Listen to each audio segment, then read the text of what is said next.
What's Yeah. up, everybody? I think we are live. We are live. Good morning. Good morning. This is an exciting discussion continuing on from last week, part two. We did this one, part one, on Friday, and it's one of those discussions that can just roll out and vaporize time. So who knows? There might even be a part three. We shall see. We're talking about how to build a diet for weight loss, and on Friday we spoke about the relevance. Checking if we're up. The relevance of DEXA scan and how to assess, because there are only really three things that we teach people to worry about in the beginning, and these are go, no go scenarios. We're going to share those three things with you in just a moment. But before we do, if we haven't met, welcome. My name is Yanni Burmeister. I am joined by head coach of UMS and Unity Gym, Richard the Rig Lilies. And we Hey guys. specialize in the athletic transformation here. We turn people into strong, flexible, and fit athletes. I would love, love, love to ask you all before we kick things off. If you're watching on YouTube, smash up that like button. Every little like we get during the live stream helps to hack the algorithm and get this content in front of more people who can use it. We'll give our time. You guys give us the like. And how are you, Richie? Good, Yanni. Um, I think last time you asked me how it was. Sydney was underwater. It was raining, but these days it's a lot more clearer skies, and it's looking good now. Looking like it should be. Sunny. Sunny and nice. I had a nice walk up to take the kids to school this morning. Welcome to Dave Clark on the live stream over in the Movement Mastermind Facebook group. I'd like to encourage everybody again. Jump over to the Movement Mastermind if you haven't already. There is a link in the description of the video, of every one of our videos, and that's where you get access to our 20-minute flexibility routine. It was originally one of our most successful routines sold. We're now giving it away for free. We also give away our UMS warm-ups for the upper and lower body. They're 10-minute mobility and body positioning drills to prime your body and get you ready for an epic upper or lower body strength and flexibility workout. And you get the chance to work with us free, commitment free for 5 days in our 5 day flexibility challenge. We run one every month. So get over. It all starts by joining the UMS Movement Mastermind, which is a free group where we can help you at a higher level by you posting videos and interacting with us like that. So everyone over in the group, hello, welcome. All right, let's kick things off. So last week we spoke about DEXA scan, dual energy X-ray absorptiometry being the gold standard assessment tool, because the good clinics that DEXA will be able to also tell you what your resting metabolic rate is. To very quickly recap, uh, the reason why DEXA is so good is because it separates the bone lean mass, so muscle and organ, and fat mass into three separate measurements. When we stand on scales, scales are useful, but they're very limited to the data we can collect because it gives us all of those things combined together. Why is that important? Because when we lose weight, we want to make sure that we're only losing fat mass. We certainly don't want to be cutting into our bone mineral density and bone mass, and that certainly will happen if we go into too much caloric deficit. And we definitely don't want to be losing muscle mass. And if we're not stimulating the body right, and we did discuss this at length last week, so go back and watch part one if you missed it. If you don't stimulate the body, then your body will not discriminate on the mass that it reduces your weight with. And so if you're just standing on the scales, you might see, oh, wow, I'm 2 kilos down this week, but it might be 1 kilo from muscle and 1 kilo from fat. And remember, muscle is what regulates metabolism. So if we lose muscle, we also downregulate our metabolism. Why is that important? Well, that's what dictates how easy it is for us to manage our weight. You know, if we downregulate our metabolism, then we make it harder in future for us to manage our fat, lose fat, and diet. And what we've now found through years and years of great research is that we have this weight loss conundrum where every time we diet excessively into calorie deficit, we damage our metabolism and it gets harder the next time to diet. And that's why you see a lot of people over their lifetime of dieting, they just end up getting fatter and fatter and fatter. It's a really, really big problem and we want to avoid it at all costs. So, how do we do that? We calculate our calories using either DEXA or what we're about to share now, which is a cool little tool that we borrowed from a bodybuilder. I've been influenced by a number of bodybuilders, and I love using bodybuilder algorithms to calculate calories and protein because bodybuilders just keep things real simple. You know, they don't want to have to think about things too much. They don't want to have to pull out calculators too much. They just keep it nice and simple, and I really like that. The diagram that we're going to show here comes from a guy called Alex Hormozi. He's an absolute beast, very smart guy, very successful guy in the fitness space, and credit where credit's due. So the general gist of what we spoke about last week was that we don't want to do the whole deficit from food alone. We want to do half half. And we also went into and shared that 1 kilogram of fat, so 2.2 pounds of fat, is 7,000 calories. So if we create a 500 calorie deficit daily over a 7-day week, that'll equate to 1 kilogram of fat mass lost over a week, or 2.2 pounds. And that is a very sustainable, very achievable, very healthy amount of weight loss. Anything beyond that, and I would argue you're risking damage to your metabolism. Now, damage, I use the word loosely. You risk down regulating your metabolism. So let's just agree that we're going to shoot for that 500 calorie deficit. Now, what we want to do is figure out what your goal target calories are. And when we're doing this, there are really only, there's a myriad of ways to figure this out. And we are proponents of using DEXA and getting it done accurately. But if you don't have access to that, what we teach our guys here, which takes into account that they're doing our 6-week peak performance program, is that you can use Alex Hormozi's method here, which is, do you want to bring this diagram up for me, Richie, on the screen, and I'll explain it. Yeah, All we which one want to is it? work out, tribe, is we want figure 9 in the document. Okay. Figure 9, it's on page 9. All we want to do is work out how many calories you need, how much protein you need, and how much exercise volume you need. Those are the 3 key numbers, and I 100% agree with that. Any bodybuilder will tell you that. We teach our tribe that this is a go, no-go point of dieting and building your diet.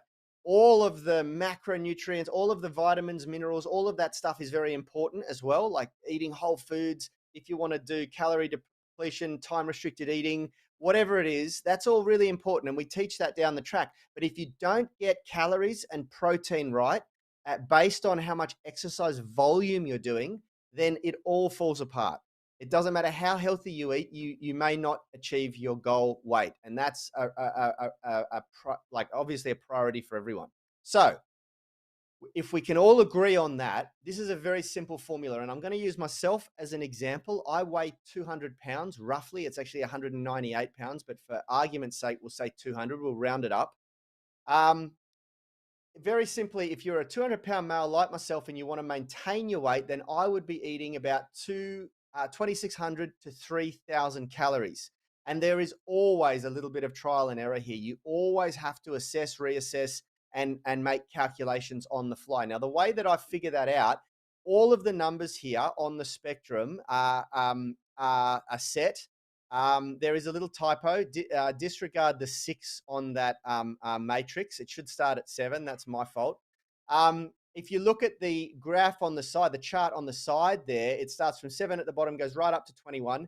The numbers behind that, which indicate extreme weight gain, 3,800 calories plus, or extreme weight loss, 1,800 calories and below, they are specific to my 200 pounds. Those numbers would change based on what your weight is, your body weight. So the first step is to figure out what your body weight is in pounds, okay?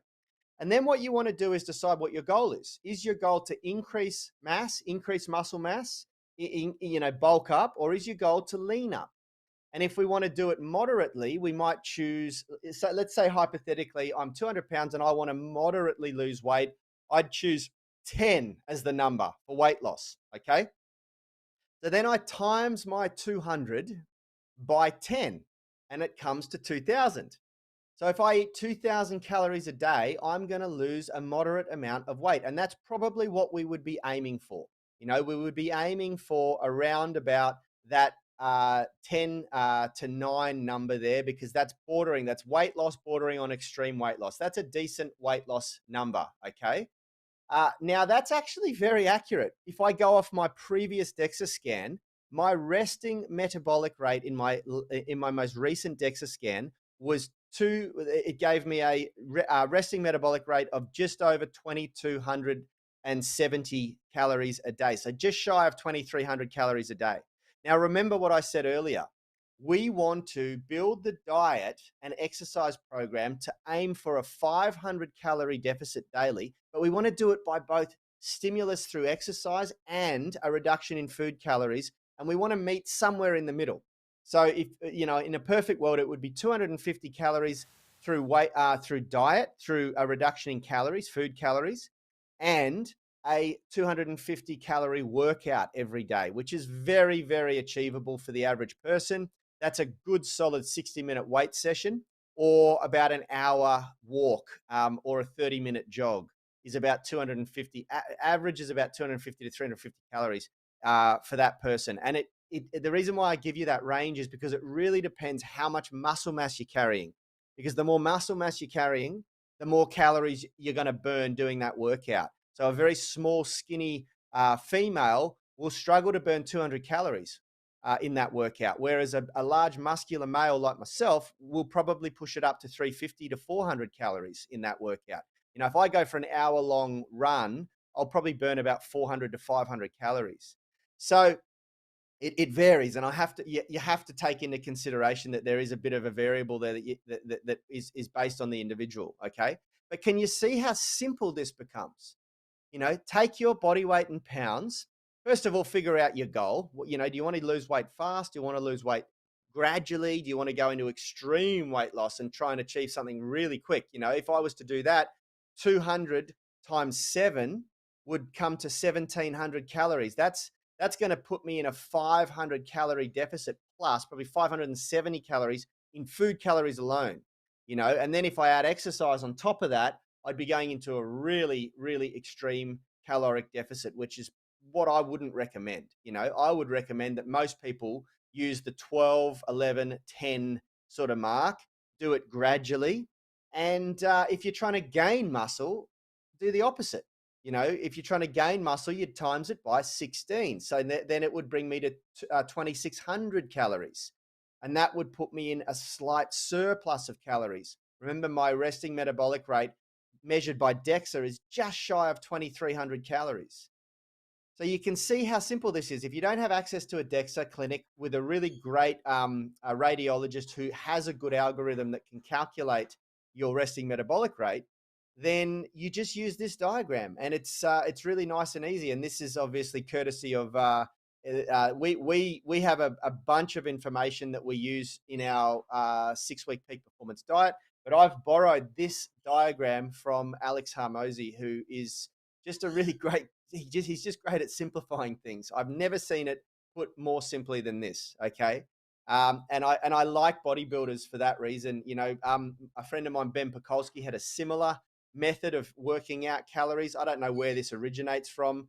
It likely originates from a bodybuilder. Maybe Alex created it himself. I'm not sure. He may have borrowed it from someone else, but it just simplifies things really, really nicely, and and I think that's what it's all about. But what I really want to leave on today, guys, is that this is so important. Getting calories right is absolutely important. If you want to lose weight, you really do have to overcome the dogma around, oh, I don't want to count calories, I don't want to figure out calories, because otherwise you're guessing, and it's silly to do that, because you're never really going to take full ownership and accountability. You're never going to get full accountability of your food intake.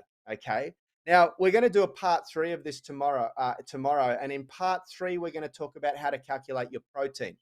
And once you have calories and protein, you really can build your diet. And what we want to figure out is how many of those. So for me, let's use the number that I got there for maintenance is 2,000 calories. Weight loss is 2,000 calories. What I need to then figure out is how many of those calories are going to come from my dietary protein needs to furnish my dietary protein needs. so I don't lose muscle mass and possibly even gain or maintain my muscle mass and strength. And then the way you consume for the remainder of the calories is really your choice. I choose whole foods, and I recommend that everyone do, because you fill up slower, and of course, there's many other benefits that we can go into that we teach in our nutrition academy for our program members. But that's up to you. And it's arguable and debatable whether it's really really important to get those calories from whole foods or processed foods or whatever else. There's people who will argue and be proponents of both. There's some people that say, oh, you've got to do time restricted eating or intermittent fasting, whatever. I don't care. I'll leave that up to you guys.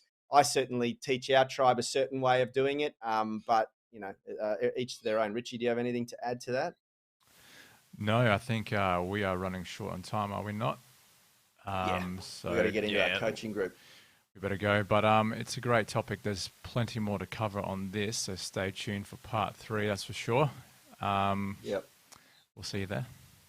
Absolutely. Thanks, guys. See you tomorrow.